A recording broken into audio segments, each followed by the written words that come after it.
et bienvenue dans la chaîne Mathématiques Science. Aujourd'hui je prends et expliquer une nouvelle vidéo, cette vidéo donc d'exercice en mathématiques, dans laquelle ici on va parler de mesure de distance. Ok, donc quand j'ai distance c'est généraliste, c'est-à-dire on va parler de la distance entre deux droites parallèles, la distance entre un point et une droite, et après on verra un troisième cas de cette vidéo d'exercice. Alors bon, là je vous dis tout de suite, pour ceux qui ont des bonnes équerres c'est très bien. Mais pour ceux qui sont dans mon cas, c'est-à-dire en fin d'année, en au mois d'août, et bon, vous n'avez pas spécialement de nouvel équerre en recharge, et bah du coup, c'est surtout pour vous que je vous montre la vidéo. Non, parce que là, vous voyez pas sur l'écran, mais l'équerre, l'angle là, il est défoncé, il est plus droit. Bon, déjà, l'angle est plus droit comme avant, déjà d'une, mais de deux en plus, bon, c'est pas très pratique dans l'état il est. Je sais pas si on peut bien le voir. Oui, voilà, on voit qu'il est un peu pas très droit. Bref, donc on va faire avec. Mais voilà, cette vidéo elle va quand même pouvoir se faire, et du coup bah ça va vous permettre également de voir, bah pour ceux qui sont dans mon cas là, comment on fonctionne de ce cas là.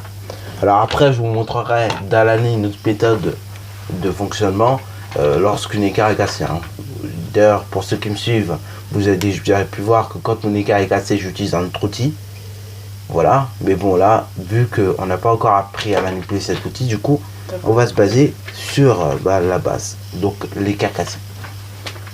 Bref, alors du coup, première partie, on demande de représenter en bleu tous les points situés à 2 cm de la droite AB, et après en vert tous les points situés à 2 cm du point A. Et ensuite on demande en deuxième partie de mesurer la distance qu'il y a entre la droite AB et le point N. Voilà, donc je vous laisse mettre la vidéo en pause et puis on va réaliser les choses tranquillement. Sur ce donc, c'est parti. Alors donc là, du coup, on va essayer de faire comme on peut, mais voilà, ça va pas être facile ça va pas être facile à chaque fois. Alors du coup, pour les points situés à 2 cm à chaque fois, je vais en placer que 4, parce que les placer tous, ça serait beaucoup, mais je vais en placer 4 pour que vous puissiez bien voir. Alors du coup, déjà pour les points situés à 2 cm de la droite AB, il y a plusieurs solutions. On peut en mettre ici et on peut en mettre ici. Donc je vous propose qu'on en mette deux là et après on en met deux là. Ok, donc c'est parti mon kiki. C'est là l'utilité d'avoir une bonne équerre. Encore une fois, chose que je n'ai pas évidemment, puisque le mois de août et que du coup j'ai pas forcément d'équerre à ma disposition. Donc voilà, on va placer deux points vers le bas. Donc là vous essayez que du coup vous ayez l'équerre qui prolonge sur le long de la droite. Ok, voilà. Donc il faut avoir l'équerre sur le long de la droite comme ici.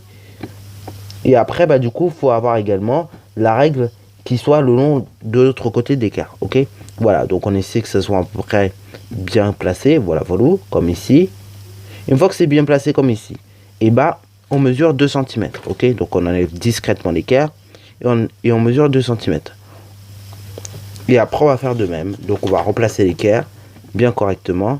Et puis on va remesurer nos 2 cm. Ok, voilà.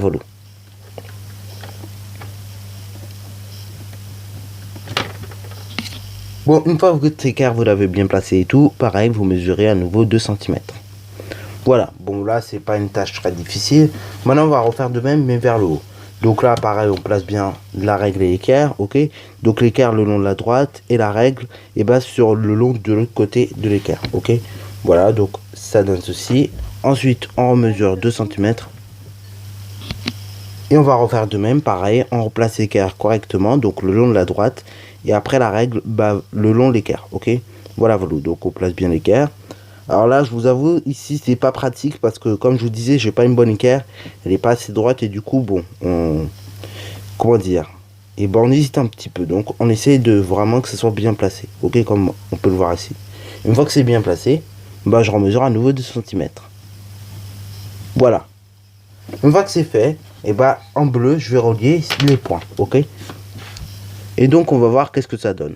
Alors, bien évidemment, je vous dis, la géométrie avec les instruments, c'est jamais précis. Donc, vous n'allez jamais obtenir un truc d'ultra précis. Par contre, en revanche, vous allez quand même obtenir un truc qui va se voir à l'œil.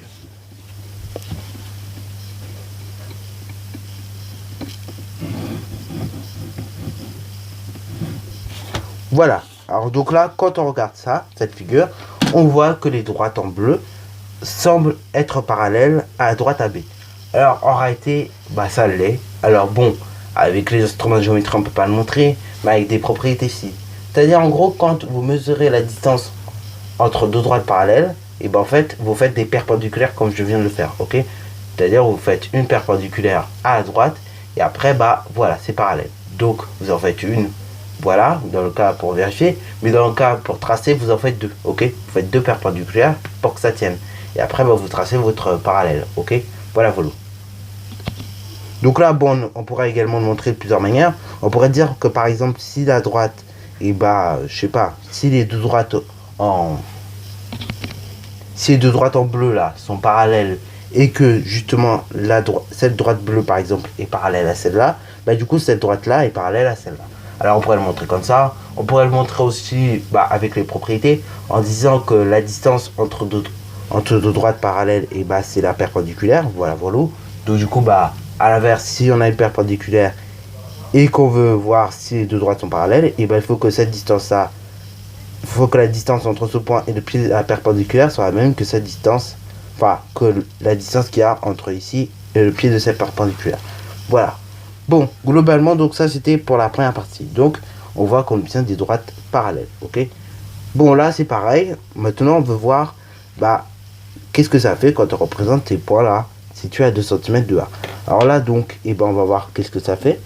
On va en placer 4, comme tout à l'heure. Donc là, on va placer 4 points situés à 2 cm de A, ok. Donc là, on va voir qu'est-ce que ça donne. Ça a donné un résultat assez particulier, je vous le dis tout de suite. Ça va peut-être en rappeler des bons souvenirs d'ailleurs, ou des mauvais. Mais bon, en tout cas, ça donne un résultat assez particulier.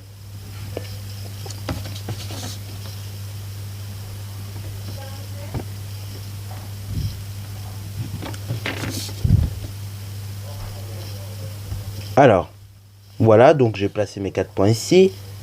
Alors là, si vous regardez bien, ça peut peut-être rappeler déjà des choses. Et ça, si vous regardez bien tous les points que vous avez ici, ça rappelle un truc. Ça rappelle le cercle. Et oui, un cercle, je vous le rappelle par définition, c'est l'ensemble des points situés à la même distance d'un point, donc à savoir du centre du cercle. Donc là, justement, quand vous reliez tous ces points au compas, et en fait, ça donne un cercle, tout simplement. Ok, faut pas se casser la tête, ça donne un cercle. Donc c'est ce que je vais faire ici. Voilà, voilà. Donc je vais tracer un cercle en réalité. Voilà, donc ça vous donne ça. Alors donc du coup je vais relier ça en vert. Donc le cercle que vous avez là. Voilà, donc là du coup vous avez pu voir un cercle. Maintenant on va mesurer la distance qui est entre la droite AB et le point N. Ce sera donc la dernière tâche.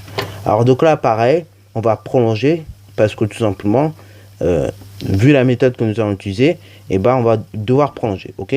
Donc je prolonge un peu la droite, comme ça ce sera parfait. Alors donc là, pour mesurer la distance entre un point et une droite, il suffit de faire la perpendiculaire qui part de la droite jusqu'au point, tout simplement, ok.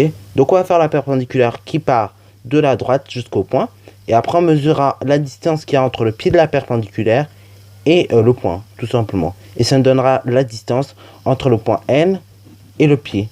Enfin, entre le point N et du coup la droite AB, ok. Parce qu'en fait, quand on nous demande de mesurer les distances entre un point et une droite, et en fait, on nous demande de mesurer la plus courte. N'imaginez pas qu'on vous demande de mesurer la plus longue, ok. Voilà, voilà. Si on vous aurait demandé de mesurer la distance AN, ça aurait été autre chose. Donc là, voilà, ici on a une perpendiculaire en bas, et donc on va mesurer la distance qui est entre cette perpendiculaire, enfin le pied de la perpendiculaire et le point N. Donc quand on mesure cette distance, c'est pareil, on obtient donc à peu près 2,6, ok.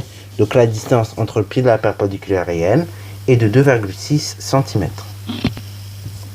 Voilà, donc là c'est pour les mesures de distance entre une droite et donc un point. Alors là pareil, la distance que vous avez ici, c'est la plus courte distance. Si vous prenez la distance à N, elle sera beaucoup plus longue. Si vous prenez la distance BN, ça sera beaucoup plus long, ok.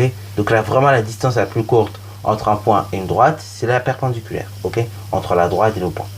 Sur ce, la vidéo est terminée. Donc si tu as bien aimé, n'hésite surtout pas à liker, commenter et bonne reste à toi en mathématiques et en sciences.